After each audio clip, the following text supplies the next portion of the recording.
All right, ladies. This one's especially for you, but my fine young men out there, I think you'll also appreciate the story of the Princess Knight because you know what?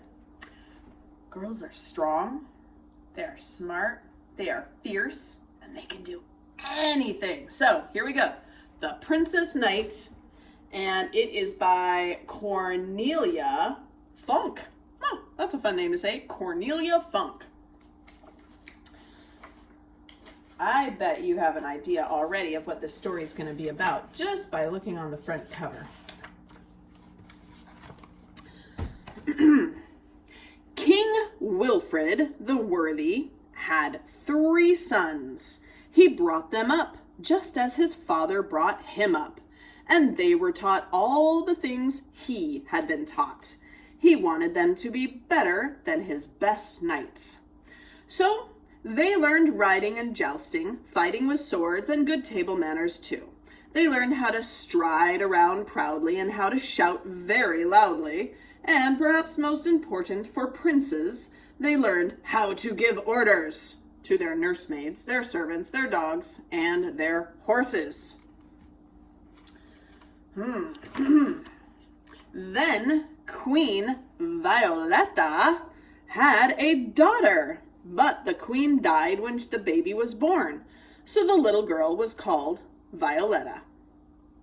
No one would dare tell the king how to do anything, especially how to raise his little girl. So he decided to teach her the same lessons that he had taught his sons.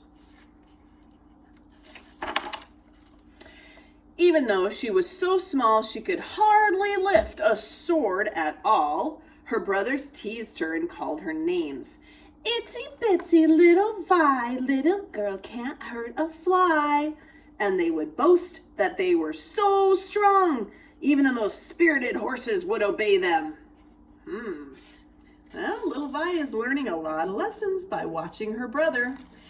I bet you guys have already figured out that by watching the grown-ups in our lives, we learn a lot, even if they aren't actually telling us or teaching us, but we learn by watching them.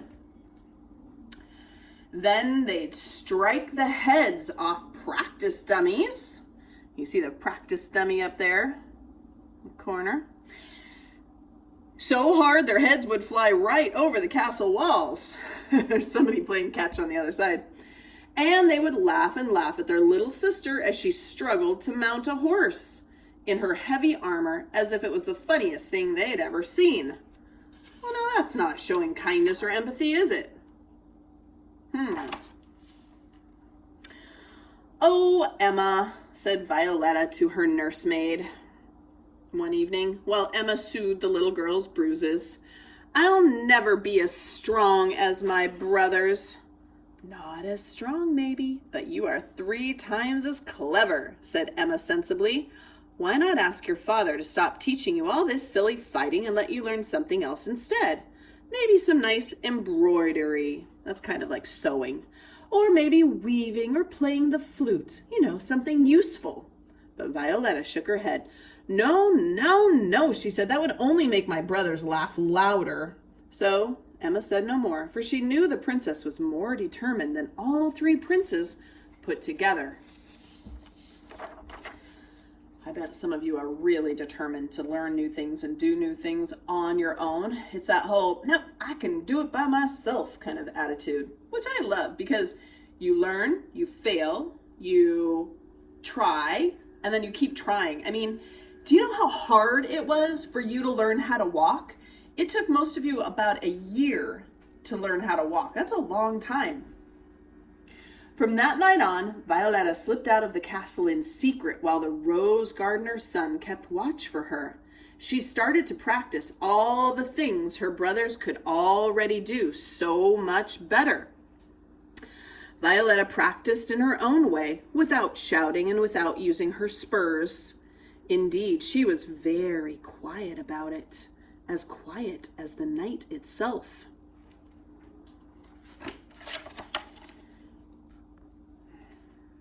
So, while her brothers grew tall and strong as King Wilfrid's knights, Violetta, who stayed quite small, got better at fighting and riding every day, and her father's horses loved to carry her on their backs. Violetta became so nimble and quick that when her three brothers practiced jousting with her, their spears and swords just hit empty air, and the princes soon stopped laughing at her, and they stopped calling her Itsy Bitsy Little Vi. She's working really hard. I know you're a hard worker too. Can you think right now of something that you have had to practice doing? And something, especially something that you failed at for a while before you finally got it. I love to bake. And about a year ago, I decided I wanted to really learn how to make a bagel. Bagels, seems simple, but boy, was it hard. I think I ruined about 5 batches of bagels before I finally got one batch of bagels right. They're kind of picky like that.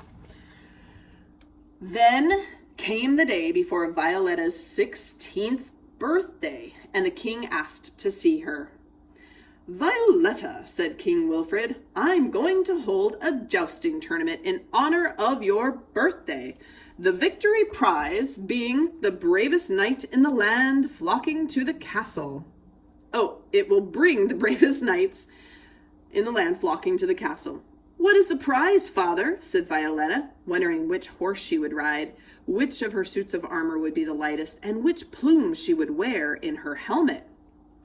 The prize, said King Wilfred, will be your hand in marriage. So put on your finest gown and your prettiest smile. What? Her father's gonna give her away as a prize? Young ladies, I don't think so.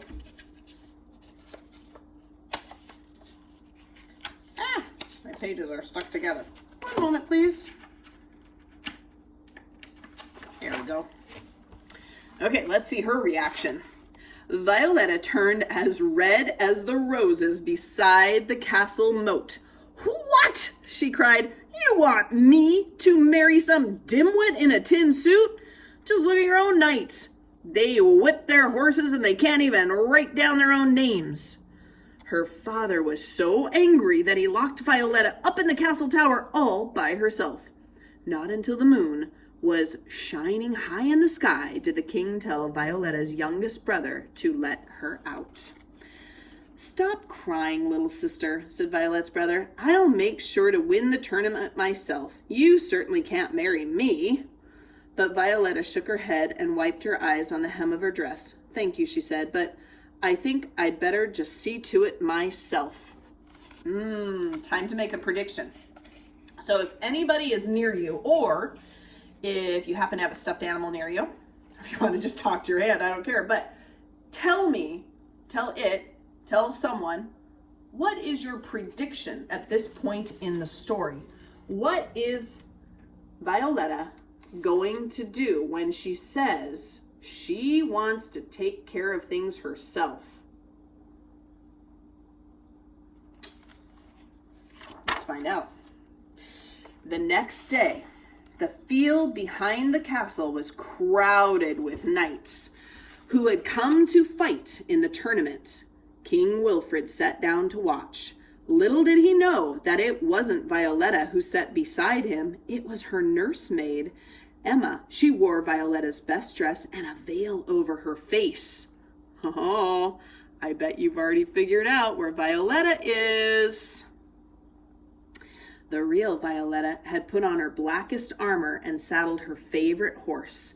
She rode into the arena with the other knights, and she gave her title as Sir No Name. I bet you can see her. Look, all black in the middle. Sir No Name. Trumpets sounded, and the tournament to win the princess's hand began.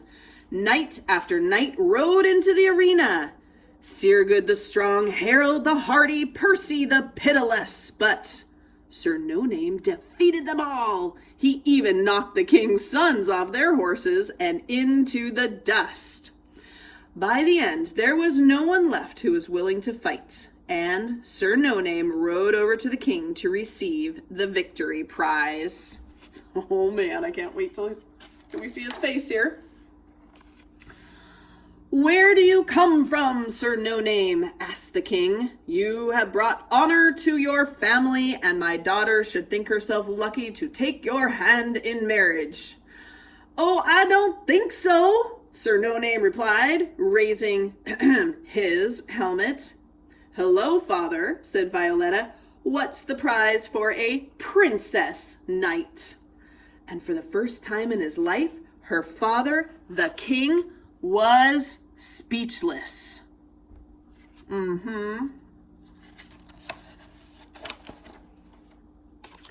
Violetta turned to the defeated knights, sitting battered and bruised on their horses.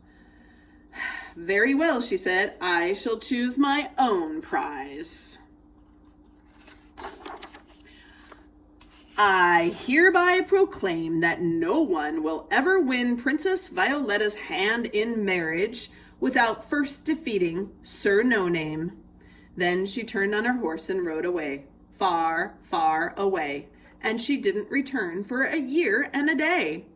And when she did, why, her father, King Wilfred the Worthy, gave her a horse as black as her armor, and nobody, not even her brothers, challenged the princess ever again. And who did she marry? Well, if you must know, many years later she married the rose gardener's son, and they lived happily ever after. Isn't that nice? They got a chance to choose love instead of having it be told to her. And that's the story of the Princess Knight. Now, my young men out there, I know that you are strong and you have great heads on your shoulders and you are hard workers too. But sometimes it's nice to read a story that's just about girls in this way.